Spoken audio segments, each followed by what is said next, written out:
ini pada kesempatan ini buat NDC Women, dan saya percaya ini saat-saat yang baik untuk kita bisa bersekutu, saling menguatkan, khususnya para ibu-ibu, para wanita. Dan kita mulai dengan doa terlebih dahulu sebelum saya menyampaikan kebenaran firman Tuhan dan sharing yang akan memperlengkapi buat ibu-ibu yang hadir. Bapa di dalam surga, kami bersyukur sekali untuk kesempatan kami dapat beribadah pagi hari ini, khususnya di ibadah wanita NDC. Kami berdoa biar sungguh Tuhan, Kau memperlengkapi kami dengan kebenaran-kebenaran-Mu, dengan firman-Mu, dengan sharing pada pagi hari ini. Urapi hamba untuk menjadi saluran berkat, menguatkan, menghibur, dan juga memberikan arahan. Di dalam nama Tuhan Yesus, semua yang siap diberkati katakan amin. Tepuk tangan buat Tuhan Yesus kita dimanapun berada. Sebelum saya mulai, saya mau lihat kita lambaikan tangan buat ibu-ibu yang lain semuanya. Apa kabar? Wow. Dan sudah lama kita tidak berjumpa, tetapi saya percaya bukan batasan untuk kita dapat tetap beribadah, dan senang sekali. Terima kasih juga Bu Ruth yang sudah mengundang untuk bisa berbagi kembali di NDC Women. Nah, tema yang diberikan adalah loneliness atau kesepian, ya, kesendirian. Nanti saya akan bahas lebih mendalam, tetapi saya mau mengawali dengan hal ini. Di awal tahun ini, ya, di bulan Maret, waktu terasa cepat berlalu, tanpa sadar sudah 1 tahun kita melalui pandemi ini, ya. Karena saya mengingat di tempat kami pun juga ibadah online itu dimulai di bulan Maret, dan menurut saya ini ada waktu yang baik untuk kita memberikan diri kita momen refleksi. Refleksi itu apa? Evaluasi, perenungan. Apa yang sudah kita lalui 1 tahun ini dalam keluarga kita, dalam ekonomi, dalam hubungan suami istri, anak orang tua, kesehatan. Ini hal yang baik saya rasa untuk kita refleksikan setahun ini. Penyertaan Tuhan, suka dan duka, berkat, maupun juga tantangan dan masalah. Nah, setelah kita refleksikan, tentu kita akan menemukan ada suka dan duka yang kita lalui selama setahun ini. Ada masa-masa yang indah penyertaan Tuhan, tapi mungkin ada yang melalui masa-masa yang sulit. Mungkin suaminya sedang mengalami tantangan di bisnis, ada yang suaminya di PHK, atau mungkin ada yang tokonya jadi sepi, tapi ada juga yang mengalami berkat-berkat yang luar biasa di tengah pandemi. Ada yang rohaninya makin kendor, ada yang rohaninya makin maju, ada yang menjadi jenuh, ada yang menjadi bosan sejak PSBB. Nah, oleh karena itu, apapun yang kita lalui di 2020 sampai di 2021 awal ini, ayo jadikan itu momen refleksi. Dan satu hal yang selalu harus kita bisa ucapkan bahwa Tuhan tetap baik. Amin, saudara. Ya, Tuhan tetap baik apapun yang terjadi. Nanti saya akan ceritakan kesaksian apa yang saya alami juga secara pribadi dan keluarga. Dan setelah kita refleksi, ayo kita bangkit membuat resolusi, membuat rencana-rencana, sasaran-sasaran yang baru bersama dengan Tuhan, supaya hidup ini kembali bergairah. Mulai dari rencana-rencana kecil mungkin, ya, di keluarga kita. Mungkin rencana-rencana bahkan bisa sangat kecil, mungkin kelihatannya kita buat rencana untuk mungkin menu-menu masakan apa yang kita mau sediakan buat suami kita minggu ini, buat anak kita, buat keluarga kita, atau rencana-rencana mungkin pelayanan, atau rencana-rencana mengasah diri mungkin untuk mengembangkan diri kita. Ada yang belajar mungkin menyulam, ada yang mungkin aktif di komunitas, ada yang mulai berolahraga. Yang pasti jangan biarkan hidup kita mandek. Jangan biarkan hidup kita begitu-begitu saja, karena itu akan menyerang kehidupan kita menjadi lemah. Nah, inilah pertanyaan banyak ibu-ibu mungkin, bukan cuma Anda, banyak orang di dunia ini bertanya-tanya. Kita ini seperti dalam sebuah terowongan. Kapan akhir dari pandemi ini? Kapan virus ini berakhir? Kapan kita bisa ibadah lagi, pelukan, cipika-cipiki, ya? Ibu-ibu kalau ngumpulkan heboh, biasanya saya pernah berapa kali melayani di NDC Women, ya, di Central Park, ya, wah heboh, ya, bubarannya heboh, ya, sebelum mulai heboh, ya, itulah ibu-ibu semangatnya, ya, pakai baju apa nih, pakai baju apa, foto dulu, wah selfie dulu, ah heboh, ya. Kita mungkin bertanya-tanya, kapan kita bisa seperti itu lagi? Ya, berapa kali saya melayani di NDC, ibu-ibu paling heboh deh. Kalau udah ngumpul-ngumpul itu semangatnya luar biasa ya. Kadang-kadang orangnya belum masuk, suaranya udah masuk dalam ruangan ya. Udah ketawa-ketawa, sukacita. Itulah yang banyak orang rindukan. Ya, kapan kita bisa tidak usah pakai masker lagi, tidak usah jaga jarak lagi. Tapi hari ini saya mau mengajak kita menyadari, daripada bertanya kapan akhir dari pandemi ini, kapan keluar dari terowongan krisis ini, lebih baik kita bertanya, apa yang Tuhan mau siapkan saya di dalam terowongan ini. Amin. Apa yang Tuhan mau kerjakan dalam hidup saya, keluarga saya, dan juga pelayanan, dan juga bisnis, karir, ataupun juga anak-anak dan rumah tangga kita selama dalam terowongan ini. Sehingga setiap kita keluar dari terowongan ini tetap menjadi lebih daripada pemenang. Amin. Kalau kalau ibu-ibu bisa chatting, bisa taruh di kolom chat, tulis amin ya. Nah, saya mau lihat responnya aminnya di kolom chat ya. Oke, yang mau jadi pemenang melalui krisis, melalui tantangan ini, tulis amin ya. Biar kita semua berharap keluar dari pandemi ini menjadi pemenang. Nah, inilah yang terjadi. Ya. Oke, saya awali. Ketika kita dalam terowongan krisis ini, ada banyak hal dampak sejak pandemi ini. Contoh, ada banyak dampak yang terjadi secara ekonomi. Ya, PHK, terjadi gelombang PHK, ada bisnis-bisnis jadi lesu, ada kenalan-kenalan kami yang punya restoran-restoran besar tiba-tiba menjadi sepi dan tutup ya karena orang lebih memilih beli secara online ya, sedangkan biaya sewanya besar untuk rumah makan restoran tersebut. Ada lagi yang mengalami tantangan keluarganya, ada yang kena COVID, atau diriku mungkin kena COVID ya, ada yang mungkin kena masalah penyakit, banyak masalah. Tetapi ada satu problem yang terjadi, bukan cuma gangguan kesehatan sejak pandemi ini. Ini yang kami secara tidak langsung bicarakan para pemimpin-pemimpin di gereja juga, gereja-gereja Tuhan. Inilah yang terjadi, gangguan kesehatan mental.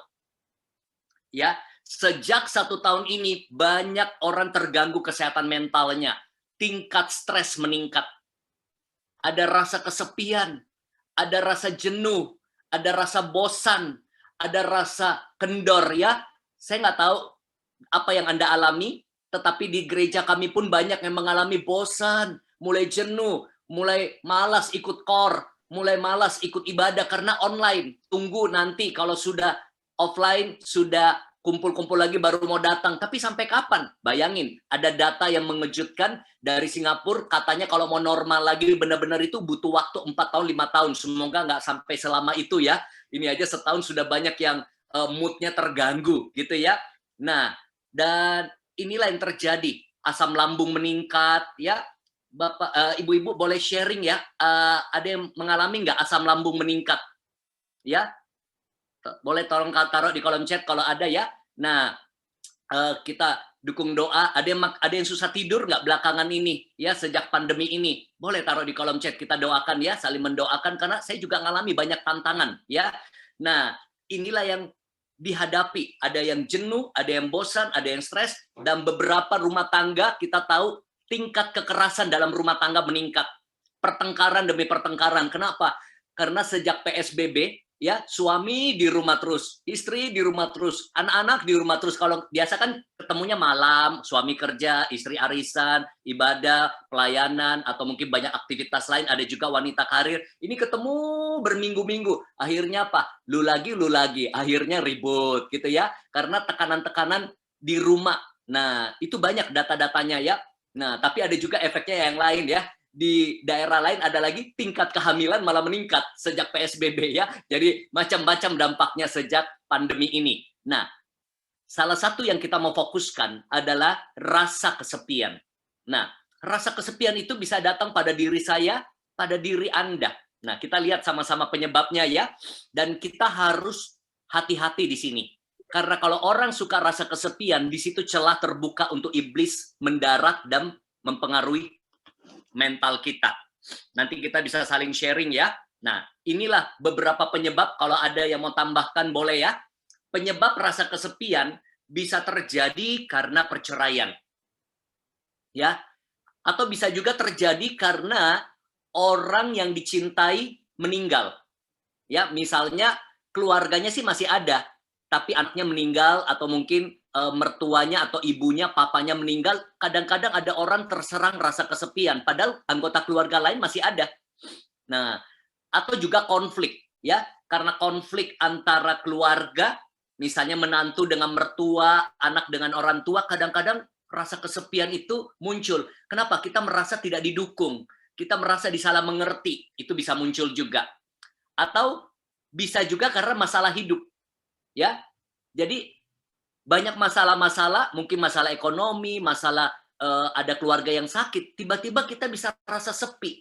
Sepinya itu karena apa? Kita merasa kok kayak kita sendiri yang hadapi semua beban ini, kita sendiri yang hadapi semua tantangan hidup ini, kok kayaknya nggak ada yang bantu kita. Itu pikirannya bisa negatif, padahal mungkin ada yang perhatikan kita, cuma kita mulai mengasihani diri sendiri. Nah, bisa juga karena kurangnya interaksi sosial. Buat sebagian orang ya, yang tidak suka berkomunitas, yang tidak suka ikut KOR, jalani hidupnya sendiri dengan keluarganya, kadang-kadang merasa sepi. Padahal banyak orang mau menjadi sahabat. Makanya saya senang sekali tadi di pengumuman dibacakan bahwa ayo ikut KOR, ya ikut KOR. KOR itu sangat penting untuk punya interaksi sosial. Namanya aja makhluk sosial, manusia nggak boleh sendiri.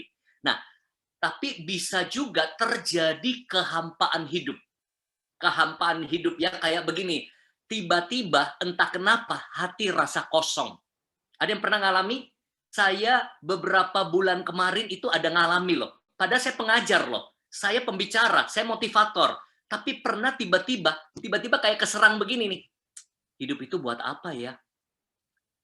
Kok rasa kosong? Tapi itu ada penyebabnya, karena saya kena sakit dulu sebelumnya. Ya, nanti saya cerita. Jadi bahkan saya pun sebagai pengajar, bisa tiba-tiba muncul pikiran itu. Padahal untuk level saya harusnya nggak berpikir begitu dong. Tapi bisa loh. Wah, saya bilang bahaya sekali nih.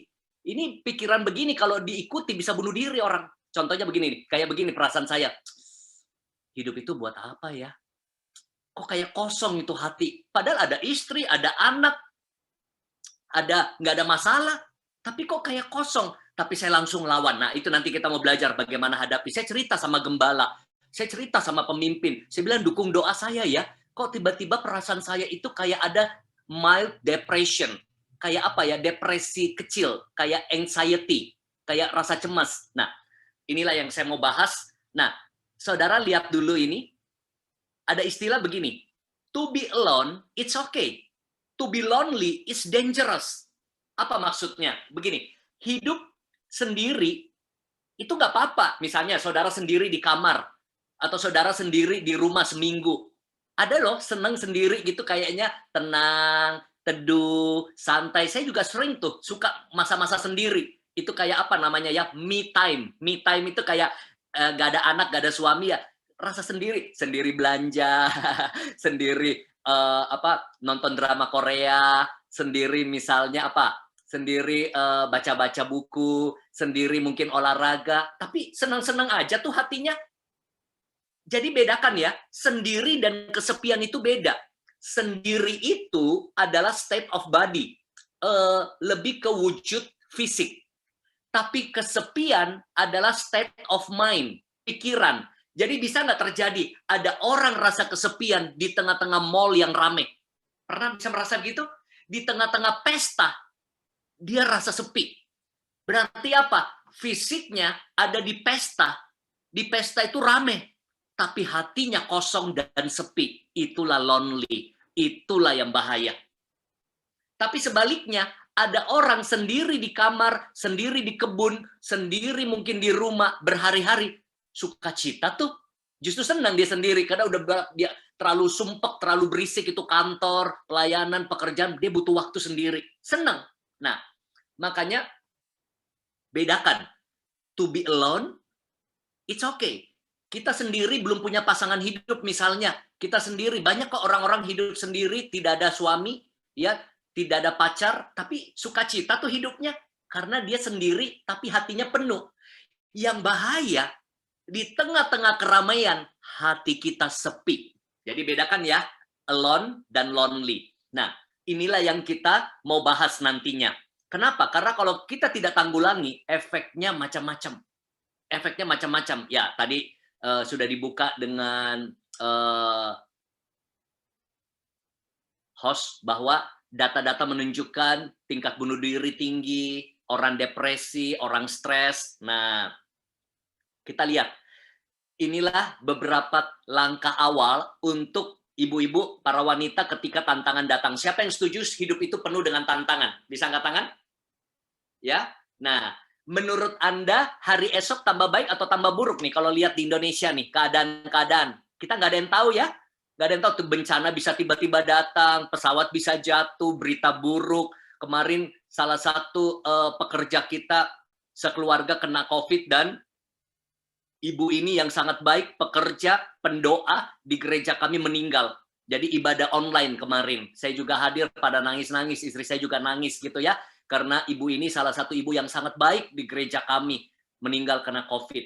Ya, kami lihat lagi ada ibu yang lain juga sedang ada di luar negeri dalam keadaan kepalanya ditutup, sedang menjalani kemoterapi.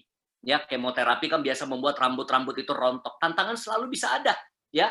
Nah, inilah yang ibu-ibu, para saudara-saudara yang saya kasih, para wanita, 3M, resep 3M awal ketika tantangan datang. Belajar menerima kenyataan. Ayo katakan sama-sama, menerima kenyataan. Walaupun saya nggak dengar suara Anda ya. Nah, ini yang bikin orang bingung, stres, panik kalau tidak bisa terima kenyataan. Ya, hidup ini selalu pasti ada tantangan. Banyak orang nggak bisa menerima kenyataan, menghadapi pandemi, menghadapi toko sepi, ekonomi lesu, kesulitan ini, kesulitan itu. Saya pun perlu belajar menerima kenyataan, ya, supaya bisa menyesuaikan diri. Ya, jadi ibu-ibu kita harus bisa menerima kenyataan. Contoh, biasanya NDC Women ngumpul-ngumpul langsung di gereja, sekarang ibadahnya online. Kita harus menerima kenyataan. Kalau misalnya keuangan keluarga kita lagi bermasalah, kita harus bisa menerima kenyataan dulu. Ya, bahwa oh ya, saya sedang menghadapi masalah nih. Misalnya kita ditinggal orang yang kita cintai, kita harus bisa belajar menerima kenyataan. Nah, inilah tahap awal yang paling sulit.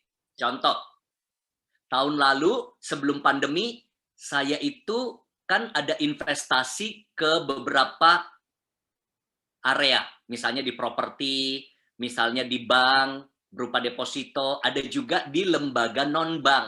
Ada lembaga non-bank, ya. Nah, saya dengan pengusaha-pengusaha lain taruh uang. Nah, kebetulan saya taruhnya di situ porsinya lebih besar dibanding aset-aset yang lain. Jadi, yang harusnya saya bagi-bagi ke tempat lain, di situ agak banyak karena bunganya menarik. Bunganya menarik. Dan perusahaan ini terpercaya dari dulu, bukan perusahaan abal-abal. Tiba-tiba bulan Februari dapat kabar perusahaan itu gagal bayar. Waduh, kami baru pulang dari Israel gitu ya, dapat kabar dan uang anak saya di situ, uang istri saya di situ, dan uang yang saya tabung bertahun-tahun di situ. Tapi saya harus bisa menerima kenyataan, ya, ada 8.000 korbannya. Ya, saya nggak tahu siapa tahu ada juga korbannya di sini ya, dikuatkan ya. Nah, kita nggak perlu sebut nama, Anda tahu waktu tahun lalu itu banyak sekali lembaga-lembaga keuangan tumbang, setuju ya? Nah, gagal bayar, deposito tertahan, nggak bisa dicairin sampai hari ini. Nah, apa yang terjadi? Saya belajar menerima kenyataan itu, ya. Nah, sehingga apa? Saya sampai hari ini bisa tetap bersuka cita. Saya bilang begini, Tuhan yang memberi, Tuhan yang bisa mengembalikan berlipat ganda. Tapi Tuhan juga yang bisa mengizinkan itu diambil sementara atau selamanya, saya nggak tahu. Tapi saya belajar ikhlaskan. Wah, saya punya grup korban namanya. Grup korban, ya, aduh itu kasihan loh, banyak ibu-ibu nangis, ada yang mau bunuh diri, dia bilang, aduh ini uang pensiunan aku semua ditaruh di situ, aduh ini semua uang pernikahan anak saya taruh di situ, tiba-tiba nggak cair, wah kasihan sekali. Tapi saya bersyukur, saya sudah membangun dasar hidup saya bertahun-tahun bahwa dasar hidup saya bukan uang, tapi Tuhan. Kalau uang bisa berubah, kalau bisnis, kecantikan, ketampanan, popularitas bisa berubah, tapi dasar yang teguh yang tidak pernah berubah, yaitu Yesus Kristus. Amin, saudara. Itulah dasar yang harus kita pegang, tidak pernah berubah. Ya, perusahaan yang terkenal, perusahaan yang hebat pun bisa berubah. Ya, janji-janji, komitmen bisa berubah. Makanya di situ saya belajar Belajar menaruh harapan bukan pada deposito, bukan pada uang, itu contoh. Saya belajar menyesuaikan diri. Nah, belum lagi kami itu banyak program-program kelas, seminar-seminar itu diadakan di hotel, di ballroom. Saya sebagai pembicara, sebagai coach, tiba-tiba kan pandemi, nggak boleh kumpul. Nah, awal-awal saya juga bingung, bagaimana ini ya? Nah, Tuhan kasih hikmat. Saya menyesuaikan diri secara online. Puji Tuhan sampai hari ini justru secara online kami menjangkau lebih banyak dari luar negeri, dari luar kota. Mereka bisa ikut serta walaupun mereka bayar lebih murah ya program-program kami. Kalau dulu lebih mahal karena di hotel, tapi jangkauannya lebih luas. Jadi kami tetap menikmati bagaimana menyesuaikan diri dan membawa berkat tersendiri buat kami. Kami lihat juga jemaat-jemaat di tempat kami, ada yang usahanya mandek, ada yang usahanya susah, dia menyesuaikan diri, mulai jualan makanan, jualan rendang, tiba-tiba jadi berkembang yang dia tidak terpikirkan. Ini yang saya percaya. Kadang-kadang Tuhan tutup satu pintu, izinkan Tuhan tertutup satu pintu, Tuhan mau buka pintu-pintu lain dalam kehidupanmu. Amin, saudara. Kalau saudara lihat, aduh kok pintunya tertutup, belajar peka. Seringkali melalui krisis, ada pintu-pintu lain yang Tuhan bisa bukakan yang kita nggak terpikir, usaha lain, ya, bisnis lain, peluang lain, tapi kita harus peka. Dari situlah kalau kita belajar menyesuaikan diri, barulah kita bisa mencapai sasaran. Ya, mencapai sasaran. Nah, satu lagi, waktu 18 Desember, saya itu mau khotbah Natal, ya, khotbah Natal di gereja kami. Itu mungkin 1000-an orang hadir lewat online Zoom, ya, lewat online Zoom. Tiba-tiba saya dapat hasil positif COVID. Padahal saya jarang ketemu orang, saya kebanyakan online semuanya acaranya, saya positif COVID 1 jam sebelum saya khotbah. Padahal saya ada rencana itu naik mobil bawa keluarga jalan-jalan, pergi ke Jawa dan Bali ya, naik mobil kan, karena keluarga sudah lama nggak kemana-mana. Nah, apa yang terjadi? Hari pertama saya dapat berita COVID, saya masih kuat itu. Itu hari saya masih kuat. Langsung satu keluarga dites, anak saya juga positif. Anak saya remaja positif, tapi dia masih kuat badannya. Saya mulai kehilangan penciuman, dia juga batuk-batuk, demam. Saya periksa ke rumah sakit, dokter bilang isolasi mandiri. Ya, nah, tapi dalam 5 hari tiba-tiba memburuk. CT scan saya, paru-paru saya mulai bercak banyak dan juga mulai memburuk darahnya. Langsung dokter bilang segera diopname. Wah, masalahnya saat itu rumah sakit pada full, ya. Jadi saya masih sempat nyetir sendiri ke rumah sakit, ya. Sopir saya suruh pulang kampung, pembantu Mbak Suster suruh pulang kampung supaya nggak tertular. Nah, tinggal istri saya dan anak saya yang perempuan itu pisah kamar dengan kami. Nah, akhirnya setelah 5 hari saya masuk ke rumah sakit, ya. Dapat rumah sakit yang tidak ada kamar mandinya. Coba lihat fotonya ya, nggak ada kamar mandinya. Kecil, itu tas biru saya bawa sendiri, nenteng sendiri, dan itu sudah mual, badan sakit, makanan enak gak jadi nggak enak, yang semangat jadi loyo, benar-benar loyo. Dan ada ketakutan dan kecemasan di hati saya. Apa yang saya buat di saat-saat seperti itu? Saya rasa sepi, karena nggak bisa dijenguk. Apa yang saya buat? Saya kuatkan iman saya. Nah, ini buat ibu-ibu, kalau menghadapi masalah, mulutmu ini harus selalu bersyukur dan memuji Tuhan. Dan memperkatakan firman. Karena mau duduk doa aja susah. Jadi saya cuma bilang begini, Tuhan penyembuhku, Tuhan yang membuat aku kuat, aku sehat, aku kuat, aku bisa lalui semua ini. Ada damai sejahtera Tuhan, ada sukacita Tuhan menyertai aku. Yesus tidak akan pernah meninggalkan aku. Aku bersyukur melalui semua ini. Aku bersyukur keluarga kami akan dipulihkan Tuhan. Jadi mulutmu harus banyak bersyukur, memperkatakan firman, dan juga mengucapkan janji-janji Tuhan. Karena apa? Waktu COVID itu bukan cuma menyerang fisik. Fisiknya memang lemah, batuk, kehilangan penciuman, sampai saya diinfus, gak ada nafsu makan. Tapi yang paling berat adalah menyerang mental. Mental kita itu, wah, itu sampai kayak mau tidur ya, kayak mimpi-mimpi buruk, halusinasi gitu ya. Nah, setelah itu pas malam Natal, istri saya juga baru positif. Jadi mungkin waktu saya positif itu beliau masih negatif waktu dites. Cuma karena sudah sebelumnya berinteraksi, mungkin masa inkubasi. Jadi sebenarnya itu sudah tertular. cuma beliau masih oke. Nah, setelah saya sudah 6 hari, 7 hari, baru dia positif. Wah, itu bingung. Anak positif, istri positif, saya positif. Nah, tinggal satu anak cewek yang kecil. Nah, itu bersyukur ada keluarga yang mau tampung. Oh sorry, suster saya masih ada. Jadi kita tes lagi dia negatif. Jadi anak saya yang cewek dengan susternya itu dirawat di rumah teman. Teman itu sudah pernah biasa melayani yang COVID ya, orang tuanya, keluarganya. Jadi dia mau tampung 2 minggu.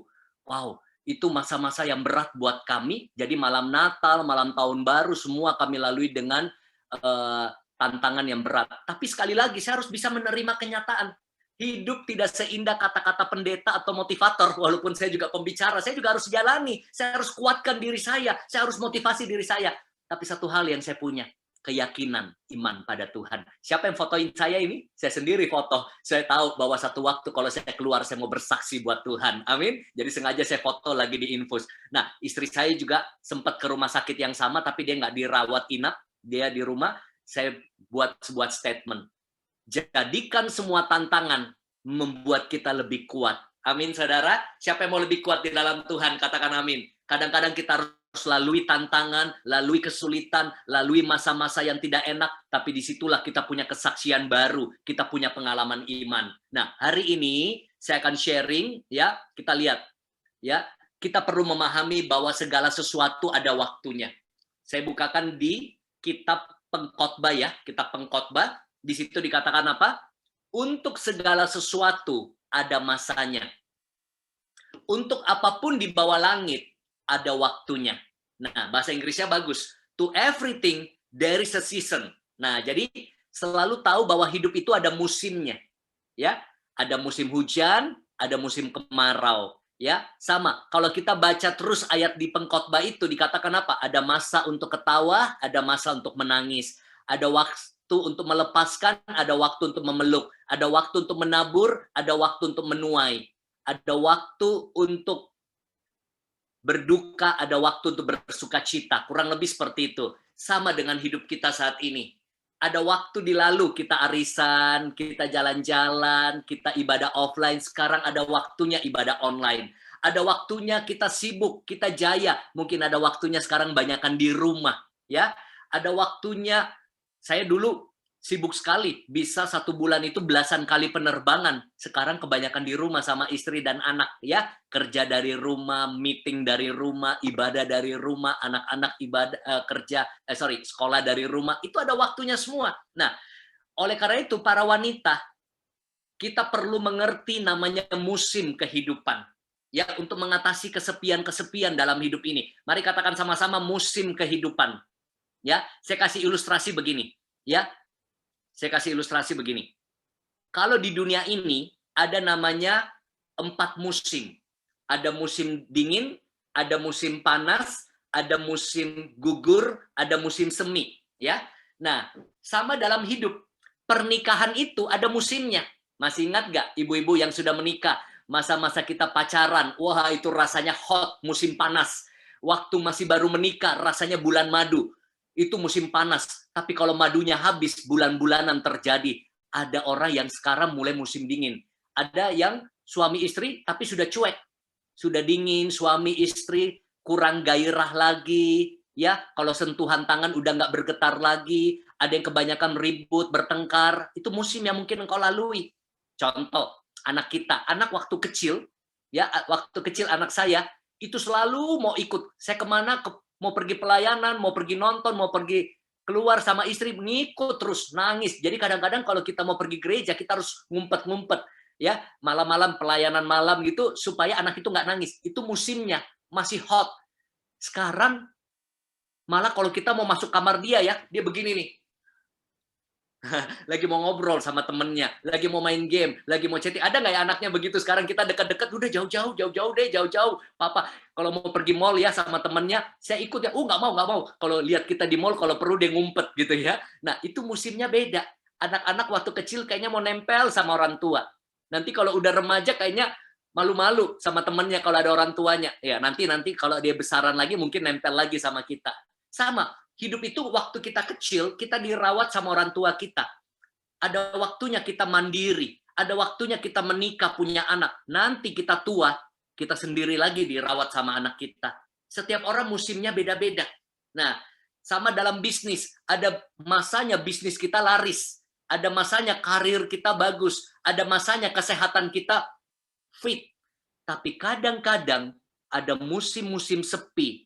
Musim-musim yang penuh tantangan. Musim-musim kesulitan yang harus kita lalui. Itu seperti musim dingin. Ya, tidak banyak hal yang bisa kita buat, doa rasanya belum dijawab, rasanya sepi, rasanya nggak tahu harus ngapain. Saya mau beritahu bahwa hidup itu adalah kumpulan musim demi musim. Oleh karena itu, para wanita perlu memahami musim kehidupan seperti apa yang kamu sedang alami saat ini. Understanding the season. Setiap orang ada 170 wanita di sini. Setiap musim kehidupan kita beda-beda. Ada yang mungkin sedang menjalani musim kehidupannya merawat orang sakit. Atau mungkin keluarganya sakit, atau dirimu sedang sakit. Itu mungkin nggak enak. Ada yang mungkin menjalani musim kehidupannya sebagai seorang janda. Itulah yang dijalani ibu saya. Ibu saya juga turut prihatin. Dia ada di daerah, ya, tinggal di rumah sendiri, tapi nempel rumahnya dengan adiknya atau tante saya. Nah, saya mau kunjungi nggak bisa, beliau juga saya suruh ke sini nggak mau. Nah, saya lagi berdoa, dia sendiri, ya, menghadapi masa tuanya. Jadi kami selalu kuatkan doa bersama, tapi dia bersyukur dia punya banyak teman-teman gereja di daerahnya, ya. Dia juga pendoa syafaat, pelayan Tuhan, jadi dia punya banyak komunitas di sana. Itu yang menopang tahun-tahun kehidupan mami saya. Tapi ada juga yang menjalani musim kehidupannya mungkin sebagai wanita muda yang baru menikah, yang lagi repot-repotnya urus anak. Atau ada yang di sini wanita yang sedang lagi senang-senangnya urusin cucu, ya. Nah, kayak mertua saya senang sekali dapat cucu, ya. Anak kami itu jadi cucu kesayangan. Sekarang dia dapat lagi cucu dari ipar saya, karena ipar saya lama baru bisa dapat anak. Wah, senang punya cucu. Itu musim kehidupan yang berbeda. Ada wanita-wanita juga yang sedang menjalani musim kehidupan mungkin sebagai wanita karir. Lagi sibuk-sibuknya urus karirnya, bisnisnya. Setiap Anda dan saya punya musim kehidupan yang berbeda. Belajar kenali musim kehidupanmu. Termasuk musim kehidupan anakmu dan suamimu. Kenapa perlu memahami musim kehidupan keluarga kita? Kadang-kadang kita satu rumah, tapi bisa beda musim. Yang satu lagi semangat-semangatnya, yang satu lagi layu-layunya, yang satu lagi summer, yang satu lagi winter, satu lagi dingin, satu lagi panas. Nah, ketika kita belajar memahami musim kehidupan, kita bisa lebih berempati, lebih memahami diri kita sendiri dan keluarga serta orang-orang yang ada di sekitar kita. Nah, setelah understanding the season, kita anticipate the season. Nah, ini akan menolong Anda melawan rasa kesepian. Kita harus tahu bahwa hidup itu ada musimnya. Contoh ya, ketika kita remaja, ada musim tersendiri. Ketika kita menikah, beda lagi. Harus urus anak ya. Yang baru menikah akan merasa, aduh ribet ya, urus anak masih kecil kemana-mana. Saya udah lalui itu ya. Yang dua anak gimana kalau pergi kemana-mana bawa termos, bawa sterilizer, bawa botol susu. Adakah yang lagi lalui masa-masa seperti itu sekarang? Ya ada ya yang lagi urus anak masih kecil. Tapi siapa yang sudah punya cucu di sini? Cucu, ayo angkat tangan. Yang lagi punya cucu. Nah, beda lagi. Beda, setiap kita itu beda-beda. Ada yang sibuk urusin anak, ada yang sudah punya cucu, ada juga yang masih mendambakan anak, belum dikaruniai. Ya, ada juga yang masih masa-masa pacaran. Tapi bisa juga ada yang masa-masa masih sendiri, belum ada pasangan. Nah, apa yang saya mau katakan? Selalu antisipasi pergantian musim. Ada yang tahu kalau di Indonesia misalnya dari musim hujan ke musim panas atau musim panas ke musim hujan namanya apa? Taruh di kolom chatting. Saya mau uji dulu, kasih tes. Ada yang tahu istilahnya di Indonesia? Musim apa itu namanya? Yang banyak orang sakit kadang-kadang gara-gara ganti musim? Musim pancaroba. Ya. Apa yang terjadi musim pancaroba?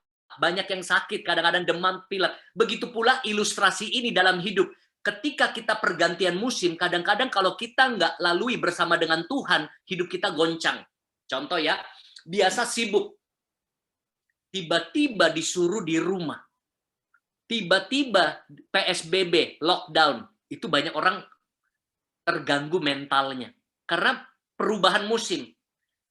Dari offline jadi online, banyak terganggu. Misalnya dari sibuk, tiba-tiba pensiun. Ada juga yang begitu. Dia sibuk-sibuk-sibuk, suami kita tiba-tiba dia pensiun. Nggak ngapa-ngapain. Bisa sakit-sakitan loh orang. Karena udah biasa produktif, tiba-tiba di rumah saja. Makanya kita sarankan yang usia-usia senior tetap aktif. Makanya kalau di NDC namanya apa tuh? Usia emas ya, kalau nggak salah ya. Nah, itu usia-usia di mana kita perlu komunitas, ya aktivitas. Di tempat kami namanya senior fellowship. Nggak mau disebut lansia, nggak mau. Wah, masih semangat nyanyi puji Tuhan. Kenapa? Itu usia-usia transisi. Sama dengan anak muda, dari sekolah tiba-tiba harus masuk dunia kerja. Nggak biasa. Jadi harus penyesuaian. Nah, penyesuaian itu penting dalam hidup kita. Atau dulu kita biasa sama suami kita, tiba-tiba suami kita dipanggil Tuhan. Itu juga nggak enak. Oh, usin ya, usia indah. Oh, usia indah. Oke, thank you, Bu Farina ya, dan Bu Meling. Oke. Itu juga nggak mudah loh. Kita biasa sama-sama, tiba-tiba keluarga kita dipanggil Tuhan, itu bisa menyerang rasa kesepian yang besar. Saya punya satu teman, pemimpin di gereja, istrinya kena kanker, dipanggil Tuhan. Itu berbulan-bulan dia membawa duka. Nggak mudah. Jadi setiap kali ketemu dia cuma bisa nangis, ingat istrinya. Saya juga punya satu teman, bukan teman ya sebenarnya, tapi klien. Klien, kita panggil Cici, suaminya tiba-tiba meninggal di Israel, lagi baru tahun lalu. Padahal dia sama suaminya ini selalu bisnis kemana-mana bersama suaminya. Sampai hari ini sudah 1 tahun, kalau lihat Instagramnya, selalu dia ngomong sama suaminya. Kayak bikin surat sama suaminya. Wah, dan dia bilang, Cici berat sekali. Dia bilang, Cici berat sekali, dia sudah punya 2 anak ya besar, saya panggil Cici. Dia bilang berat sekali, karena dia selalu sama suaminya, berbisnis, kemana, di rumah, liburan, jalan-jalan, tiba-tiba suaminya dipanggil Tuhan. Setiap kali saya buka Instagram, selalu dia cerita sama suaminya. Misalnya dia bilang gini, suamiku, aku hari ini begini-begini sama teman-teman. Suamiku itu sudah 1 tahun loh. Nggak mudah, nggak mudah. Kita mau bilang apa? Karena saya nggak pernah ngalami. Nggak mudah menguatkan orang lain yang kita sendiri nggak bisa lalui. Saya cuma bisa dukung dalam doa. Pernah nggak ngalami orang bilang begini, sabar ya, kuat ya. Tapi dalam hati coba kamu hadapi. Coba kamu alami, nggak semudah itu. Nah, jadi saya cuma bisa apa? Dukung doa dan memberikan perhatian. Saya nggak bisa banyak kasih nasihat. Ya, kalau saya kasih nasihat, orang bisa bilang, kamu nggak pernah ditinggal sama istrimu, suamimu. Ya, benar juga, belum pernah. Dan semoga saya juga bisa kuat. Belum tentu saya bisa kuat. Nah, makanya disinilah peranan kita saling memperhatikan, saling mendukung, saling menghibur satu dengan yang lain. Walaupun itu tidak semudah yang diucapkan. Nah, apa yang saya mau katakan, itulah transisi yang harus kita antisipasi. Jadi, bagaimana Pak Haryanto, sebelum kejadian sesuatu dalam hidupmu, perkuat imanmu, perkuat pondasimu, perkuat mentalmu, perkuat rohanimu. Ketika goncangan datang, kita kuat. Nah, tadi saya ceritakan, setelah saya mengalami COVID, bulan Desember, Januari sudah kurang lebih 1 bulan sudah negatif. Tapi yang tersisa adalah mental saya. Itu yang saya bilang, entah kenapa kadang-kadang rasa cemas muncul. Waktu itu asam lambung meningkat. Kadang-kadang susah tidur, mimpi-mimpi buruk. Itulah yang saya bilang sama pemimpin-pemimpin di gereja kami, saya bilang kuatkan saya juga. Nah, tapi saya bersyukur saya bisa lalui karena saya harus menguatkan diri saya sendiri. Jadi ibu-ibu, kadang-kadang ketika kita mengalami masalah, yang paling bisa selalu mengerti kita adalah diri kita sendiri. Katakan amin. Suamimu bisa nggak ngerti, anakmu bisa nggak ngerti, pendetamu bisa nggak ngerti, Pak Haryanto bisa nggak ngerti, teman sepelayanan bisa nggak ngerti. Oleh karena itu, yang paling mengerti diri kita adalah yang pertama Tuhan, yang kedua mengertilah dirimu sendiri. Bangun diri kita untuk bisa tetap kuat. Amin, saudara. Nah, masih ada waktu kurang lebih 7 menit ya. Nah, dan setelah kita mengantisipasi musim, kita mengerti musim, kita juga harus bisa menikmati musim. Nah, ini yang nggak mudah. Menurut saudara, paling indah musim apa? Masing-masing ada keindahannya. Musim dingin ada keindahannya, saljunya. Tapi, wah, bisa kedinginan, musim panas juga bagus, cerah, langit biru, tapi kalau lagi terik panasnya minta ampun kalau yang pernah keluar negeri ya. Nah, saya mau katakan setiap musim itu ada tantangannya, tapi setiap musim ada keindahannya bersama dengan Tuhan. Amin saudara. Nah, makanya ada lagu bagus banget bilang begini, Engkau ada bersamaku di setiap musim hidupku. Nah, itu lagu menunjukkan bahwa pastikan bersama Tuhan kita lalui setiap musim hidup kita. Suka dan duka, lagi rame, lagi sepi, lagi jaya, lagi terpuruk, lagi bangkit, lagi gagal. Lalui bersama dengan Tuhan. Ya, jangan sekalipun lalui setiap musim tanpa Tuhan. Ya, lagi diberkati, lagi susah ekonomi, lalui bersama dengan Tuhan. Nah, jadi ini 3 hal yang Anda mengerti tentang musim. Dan yang terakhir, 3 poin singkat untuk bagaimana Anda menghadapi kesepian dan juga tantangan-tantangan di dalam mental kita. Yang pertama, ya sebelumnya saya kasih ayat dulu. Ia membuat segala sesuatu indah pada waktunya. Ya, ini sudah sering kita dengar ya, Pengkhotbah 3 ayat 11. Bahkan ia memberikan kekekalan dalam hati mereka. Tetapi manusia tidak dapat menyelami pekerjaan yang dilakukan Allah dari awal sampai akhir. Saudara, banyak hal yang kita tidak mengerti. Ya, pekerjaan Tuhan. Mungkin banyak yang bertanya-tanya, kok banyak hamba Tuhan aja meninggal ya karena COVID. Sejak COVID ini siapa yang tahu bahwa banyak hamba Tuhan meninggal ya? Ada yang keluarga kita meninggal, ada yang teman gereja meninggal, ada yang saudara kita meninggal. Mungkin kita bertanya-tanya, Tuhan engkau di mana? Saya kan rajin ke gereja, saya rajin pelayanan, tapi engkau di mana? Kenapa pandemi ini begitu lama? Tapi disinilah banyak hal yang kita tidak mengerti. Banyak hal yang saya tidak mengerti. Tapi satu hal yang saya paham. Tuhan selalu baik. Allah turut bekerja dalam segala sesuatu untuk mendatangkan kebaikan. Ini yang Anda harus pegang selalu. Apapun kesulitan yang kita lalui dalam hidup, Tuhan tetap baik. Tuhan janjinya ya dan amin. Walaupun kita tidak bisa menyelami dan segala sesuatu indah pada waktunya. Nah, oleh karena itu, ibu-ibu, saya mau katakan perbesar kapasitas kita. Ada 3 hal ya, langkah terakhir untuk kita bisa menghadapi kesepian dalam hidup kita. Perbesar kapasitas. Nah, apa itu kapasitas? Kapasitas itu seperti sebuah wadah. Ya, wadah. Coba lihat di layar, wadah.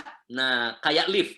Ada lift yang muat mungkin 5 orang. Ada lift yang muat 10 orang. Apa yang terjadi kalau lift yang muat 5 orang diisi 9 orang? Biasanya liftnya bunyi. Tet, terus gak bisa nutup. Error. Sama dengan manusia. Kalau beban hidupnya kebanyakan, bisa error, bisa terganggu mentalnya. Contoh ya, ada 160-an sampai 170 orang di ruangan ini. Kira-kira kapasitas dirimu sama nggak? Nggak, kapasitas rohani, kapasitas mental. Misalnya wanita A ya, si A. Dia menghadapi tantangan, tekanan, krisis, masalah keluarga, masalah ekonomi, dan lain sebagainya. Udah penuh. Lihat nih. Nah, si B juga menghadapi krisis, tantangan yang sama, kesulitan yang sama, keluarga. Nah, lihat nih, saya garis ya, masalahnya udah sama nih. Levelnya udah sama. Apa bedanya si A dan si B? Apa bedanya wanita A dan wanita B? Ibu-ibu A dan ibu-ibu B. Apa bedanya? Yang merah ini adalah masalah hidupnya, tantangan hidupnya, krisis yang dihadapi, kesulitan, tantangan yang dihadapi.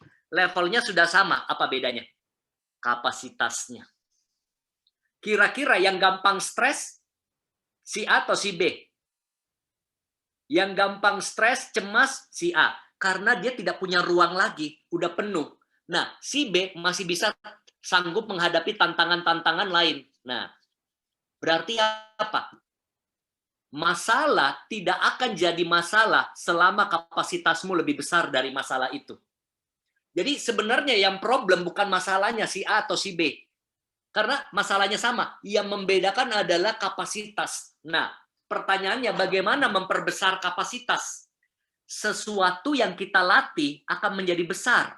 Contoh ya, kita latih rohani kita, sering berdoa, sering baca firman, sering bersekutu dengan Tuhan, kapasitas rohani kita besar. Ketika ada tantangan, Kita punya cadangan, istilahnya kalau baterai itu kalau nggak punya power bank, dia lowbat.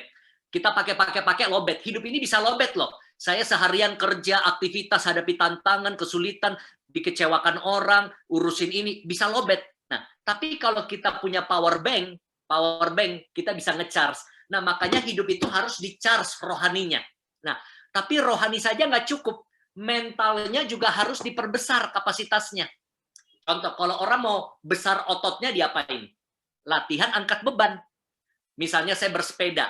Awal-awal bersepeda cuma 6 kilo. Tapi karena saya latihan bisa 10 kilo. Bisa 20 kilo sepedaan. Ibu-ibu juga. Ya, kalau kita biasa main musik, semakin sering latihan main musik, kapasitas kita main musik makin bagus. Kalau kita biasa masak nih, orang biasa masak dengan tidak biasa masak, beda. Yang biasa masak cuma nggak perlu lihat resep lagi. Dia cuma coba dikit, bahkan dia nggak coba, dia udah tahu rasanya. Ya, kalau yang belum coba, yang belum pintar masak, dikit-dikit dicoba gitu ya. Nah, sama dengan mental. Orang yang biasa hadapi tantangan hidup, masalah hidup, krisis, itu biasanya kalau dia bisa lalui, kapasitas kita jadi besar. Makanya ibu-ibu selalu melihat masalah, tantangan dalam hidup sebagai sarana memperbesar kapasitas kita. Ya, jadi apapun tantangan dalam hidup, itu membuat kita harusnya menjadi lebih tegar, lebih kuat. Walaupun proses hidupnya dilalui nggak enak. Bisa cemas, bisa kesepian, bisa rasa ditinggalkan. Nah, kita harus lalui. Bagaimana supaya perasaan saya kuat? Sering-sering korban perasaan. Perasaanmu jadi kuat ya. Makanya kalau kita kadang-kadang korban perasaan, perasaannya jadi kuat ya. Tahan banting. Nah, itu yang pertama. Jadi minta selalu sama Tuhan, perbesar kapasitasku. Latih diri kita beribadah. Latih diri kita berolahraga. Latih diri kita berkomunitas. Jangan selalu cuma ngikutin perasaan. Lagi pengen saya ibadah, nggak pengen saya ibadah. Lakukan aja. Pengen, nggak pengen, lakukan. Saya kadang-kadang nggak selalu loh pengen berdoa, nggak selalu loh semangat ibadah, tapi tetap saya paksakan diri saya untuk ibadah. Karena itu bagian dari disiplin rohani. Nah, supaya kita tetap kuat. Nah, 2 hal lagi terakhir ya. Nah, cepat saja. Nah, yang kedua, kita harus punya mentalitas yang mendukung. Yaitu apa? Selalu punya sikap yang optimis. Anda di daerah mana sekarang? Lihat nih, area yang mana? Ada orang ketika menghadapi tantangan hidup, kesepiannya, dia jadi pesimis sama pasif. Pesimis, aduh, hidup ini berat.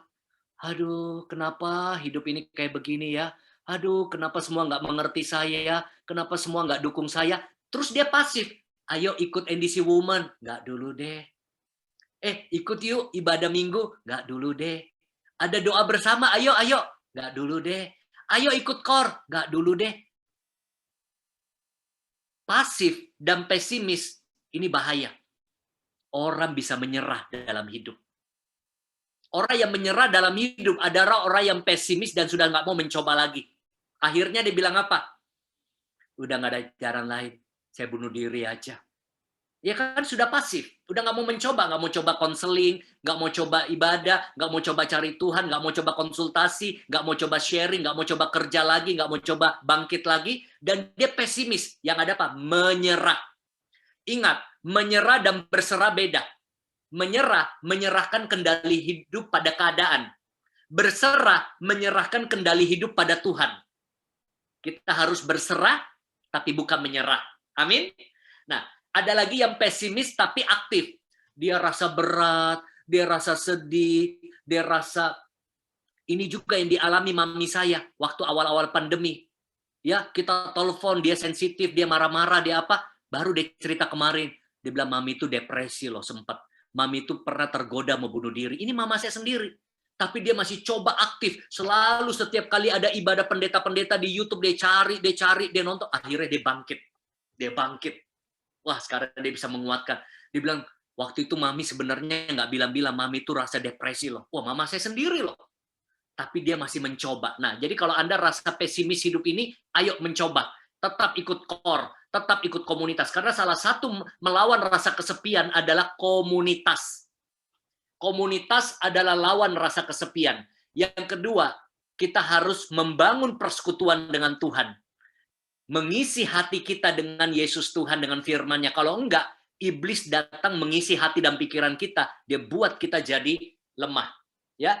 Nah, dia buat kita tambah terpuruk. Nah, ada lagi tipe ketiga, optimis tapi pasif. Ada nih, udah badai pasti berlalu, hidupnya masih semangat. Wah, semangat, masih jalan-jalan, masih ngumpul-ngumpul, atau mungkin masih ada kegiatan, tapi dia pasif. Pasif apanya? Rohaninya. Pasif ngapa-ngapain. Nah, yang teman-teman MDC Women, para wanita, ibu-ibu di tempat ini, ayo kita jadi pribadi yang tetap optimis, punya harapan di dalam Tuhan, hari esok Tuhan yang pegang, katakan amin. Dan kita tetap aktif. Ayo, taruh tangan di dada yuk, taruh tangan di dada, saya udah mau selesai bilang gini, optimis dan tetap aktif. Saya mau optimis dan tetap aktif. Artinya apa? Walaupun pandemi belum berakhir, tetap rajin NDC Women, tetap rajin core, tetap rajin kalau ada pelayanan, tetap rajin ikut ibadah online. Nah, dan yang terakhir, ini terakhir penutup, ya. Jadi tadi apa? Perbesar kapasitas, kembangkan mentalitas, dan jaga stabilitas. Nah, stabilitas apa yang dijaga? Stabilitas mood. Mood. Nah, saya tutup ya. Saya udah mau selesai 1-2 menit lagi. Nah, siapa yang jujur di sini boleh? Mood kita kadang-kadang naik turun. Ya, kadang-kadang semangat, kadang-kadang cemas, kadang-kadang loyo, kadang-kadang jenuh. Mood itu macam-macam ya. Saya juga alami. Siapa yang anaknya sekolah online sekarang-sekarang ini? Anaknya sekolah online, cucunya sekolah online. Anda tahu nggak, anak-anak juga nggak mood loh sekolah online. Saya juga punya 2 anak nih di atas lagi sekolah online. Aduh, kadang-kadang lesu, nggak mood. Bahkan anak-anak kadang-kadang berpikir lebih enak sekolah beneran daripada online. Karena di rumah emaknya lebih galak daripada gurunya. Ya, anak-anak daring, tahu daring ya, bahasa Indonesia online, daring dalam jaringan. Orang tuanya darting, darah tinggi semua. Ayo, kita jaga mood ya. Saya juga harus jaga mood saya. Kadang-kadang naik, kadang-kadang turun. Kalau moodmu naik turun, maka performance-mu naik turun. Produktivitasmu naik turun. Maka pelayanan, pencapaian, persekutuan kita juga naik turun. Makanya jaga mood. Nah, bagaimana cara jaga mood? Nah, ini tips terakhir ya. Cara jaga mood gimana? Miliki keseimbangan hidup. Ada waktu untuk ibadah, ada waktu untuk olahraga. Ya, ada waktu untuk keluarga, ada waktu untuk mungkin hobi. Misalnya ada yang urusin tanamannya, janda bolongnya, atau mungkin tanaman hias, ikannya, ya. Ada mungkin olahraga, aerobik, ada yang mungkin zumba, online ya. Istri saya juga kadang-kadang online. Ada yang mungkin jalan sore, ada yang mungkin naik sepeda, ada yang mungkin treadmill. Penting olahraga. Siapa ibu-ibu yang sudah lama nggak olahraga? Jujur. Saya. Ayo, harus olahraga ya. Olahraga simpel-simpel aja karena itu mempengaruhi mental kita. Misalnya jalan sore ya, yang aman ya. Jangan ngumpul-ngumpul. Misalnya treadmill atau mungkin nyalain YouTube, lihat zumba, aerobik, ya, yoga atau apa yang positif, kita lakukan kegiatan seminggu 3 kali ya. Nah, jadi atur, kadang-kadang entertainment. Siapa penggemar drama Korea di sini ada? Angkat tangan. Nah, ayo lagi nonton apa ya? Boleh tapi jangan berlebihan ya. Ada yang selama pandemi ini nggak habis-habis. Nanti True Beauty, Penthouse, Itaewon Class, Startup, Marriage, apa itu War of Marriage. Wah, nanti yang pelakor-pelakor. Wah, moodnya naik turun. Istri saya juga begitu. Nanti ketawa, nanti nangis, nonton malam-malam saya udah tidur dia masih nonton gitu ya. Boleh, tapi jangan berlebihan ya. Jangan berlebihan supaya apa? Kita punya keseimbangan. Ya, lakukan hobi-hobi baru, masak, ya, kegiatan-kegiatan yang mengembangkan dirimu, ya, ada yang suka baca buku, ada yang mungkin menulis dan lain sebagainya. Nah, itulah yang kita harus jaga. Sebagai penutup, rasa kesepian bisa datang dalam hidup saya, hidup Anda, hadapi. Terima kenyataan hidup, menyesuaikan diri, dan selalu minta Tuhan perbesar kapasitas kita, punya mental yang optimis, dan juga selalu punya stabilitas. Ya, jangan hindari komunitas. Semakin mendekatkan diri, semakin kita galau, semakin kita sepi. Nah, cari burut, cari teman-teman di sini, minta ikut core. Kalau belum ikut core ya, gabung di acara-acara NDC Women ya, supaya kita dikuatkan satu dengan yang lain. Tuhan Yesus memberkati. Silakan kita masuk kalau ada tanya jawab. Ya, terima kasih Pak Haryanto Kamdani untuk sharing firman Tuhannya pada pagi hari ini. Kita akan masuk di dalam sesi tanya jawab ya Pak. Ya. Oke, sekarang udah ada pertanyaan nih, Pak. Yang pertama, apakah salah kalau seseorang yang mengalami depresi, dia melakukan teknik-teknik psikoterapi dengan ke psikiater atau dengan meditasi, hipnoterapi, dan sebagainya, Pak? Oke. Secara klinis, ya, ada gangguan-gangguan kejiwaan itu yang memang butuh terapi klinis. Nah, ini juga kita sudah undang juga pakarnya di gereja kami, dan itu juga pertanyaan yang sama, ya. Jadi selain ini layaknya begini, Bu Heni, setuju nggak kita ini percaya Tuhan Yesus penyembuh kita, amin? Amin. Tapi kita juga percaya Tuhan mengurapi dan memberkati kedokteran, ilmu medis untuk kesehatan kita. Buktinya kita di GBI percaya vaksin, ya, kita percaya dokter. Nah, itu kalau sakit tubuh. Saya sakit tubuh, saya juga minum obat dokter, berobat pada dokter, jaga pola makan. Nah, ada terapi-terapi klinis seperti psikolog, psikiater, ya, ataupun juga program-program khusus yang menolong kita untuk bisa punya kesehatan mental, Bu. Nah, tetapi harus hati-hati. Ya, sebaiknya cari yang Kristen. Kenapa? Karena banyak metode-metode alternatif di luar itu bahaya, Bu. Nah, contoh begini, meditasi. Meditasi itu ada dua macam. Ya, kalau saya bagi yang secara umum. Meditasi, kata meditasi itu ada di Alkitab loh. Daud itu meditasi firman Tuhan. Jadi, meditate word of God. Artinya apa? Memenuhi pikiran kita dengan firman-Nya. Itu meditasi yang benar. Saya juga meditasi, Bu. Yang salah adalah meditasi di luar sana, khususnya agama-agama timur dan lain, mengosongkan pikiran. Nah, itu bahaya. Alkitab bilang kalau pikiranmu kosong, rumahmu kosong, yang datang roh jahat. Jadi meditasi yang benar adalah meditasi memenuhi pikiran kita dengan firman Tuhan. Ya, relaksasi, atau kalau kita kenal dengan saat teduh. Nah, bagaimana dengan terapi-terapi lainnya? Kita harus saring dengan firman Tuhan. Karena ada terapi-terapi lain itu yang lebih apa ya? Lebih melampiaskan. Misalnya kamu benci seseorang, kamu lampiaskan atau meredam. Jadi memang sekarang ini di Indonesia sudah berkembang banyak konselor-konselor Kristen. Ya, konselor-konselor Kristen ketika Anda merasa mengalami gangguan di dalam jiwa, tekanan, misalnya bipolar, schizophrenia, itu nggak bisa sendiri, bukan cuma pendeta, tetapi harus penanganan klinis, bahkan dikasih obat bantu kadang-kadang untuk sementara waktu. Jadi boleh-boleh saja Bu Heni, asal kita lihat kepada siapa kita berkonsultasi, ya, karena ada banyak metode di luar sana. Oke, ya, terima kasih Pak Haryanto jawabannya. Ya, pertanyaan kedua, Pak. Pak, dulu saya sering berteman dan curhat kepada teman-teman saya. Tetapi pada akhirnya curhatan saya itu disalahartikan dan ditanggapi dengan kurang baik. Jadi sekarang saya lebih banyak memendam dan memikirkan sendiri jalan keluar dari masalah saya. Tetapi membuat saya tertekan. Apakah yang harus saya lakukan? Oke. Ada dua hal yang perlu kita lakukan. Curhat itu sangat penting. Yang pertama, saya selalu harus curhat sama Tuhan. Setiap kali ada masalah, curhat sama Tuhan. Ada masalah anak saya curhat sama Tuhan. Saya mau ambil keputusan, saya curhat sama Tuhan. Ada beban hidup, saya curhat sama Tuhan. Ada kecemasan, saya curhat sama Tuhan. Nah, yang kedua, saya curhat sama orang-orang pilihan. Mazmur bilang begini, janganlah berkumpul dengan orang-orang dengan nasihat-nasihat yang fasik. Nah, jadi pilih benar. Kalau mau curhat, cari orang-orang yang sudah lebih dewasa rohaninya daripada kita. Kenapa?